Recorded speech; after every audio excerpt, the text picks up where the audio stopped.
State lines, Kentucky Governor Andy Beshear is criticizing that idea of phasing out FEMA, saying it would devastate that state's budget. The Bluegrass State has received more than $70 million in FEMA aid following last month's storms and floods. In the aftermath of severe weather back in February, Kentucky received more than $47 million in federal funds.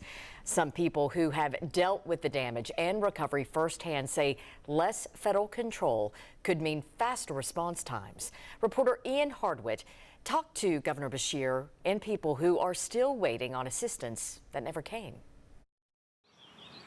Grass grows high around Tommy Hedden's old Boston, Kentucky home. How many appeals did you file total? So far, 5. 5 appeals after this in early April, his house swimming in water. The Federal Emergency Management Agency gave Hedden around $10,000 total. Tuesday, President Donald Trump said FEMA should be phased out after hurricane season and that states would then get less federal money directly to deal with disasters. Governor should be able to handle it. And frankly, if they can handle it, the aftermath, then maybe they shouldn't be governor. But getting rid of them is a big mistake. It's going to make it harder to rebound from these disasters. I've talked to some people who are going through the process. They say it takes months.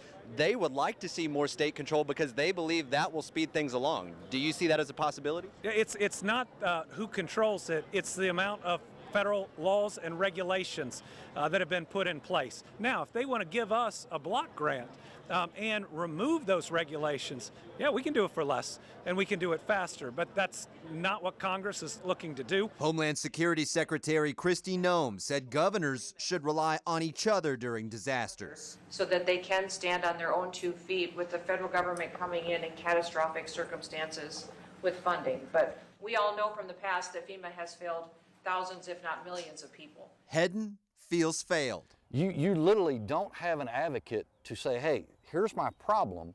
You have individuals that work at a disaster center that really don't want to be there, you kind of feel like. Like you're interrupted their day because they were playing on their phone, they were taking a nap. I've seen that.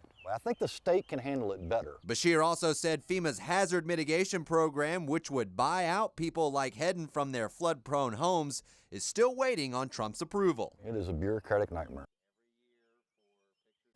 Now, the deadline to apply for disaster assistance is July 23rd. Right now on WBIR.com, you can read about FEMA's work across East Tennessee and Kentucky and what President Trump's plan to phase it out could mean for our region.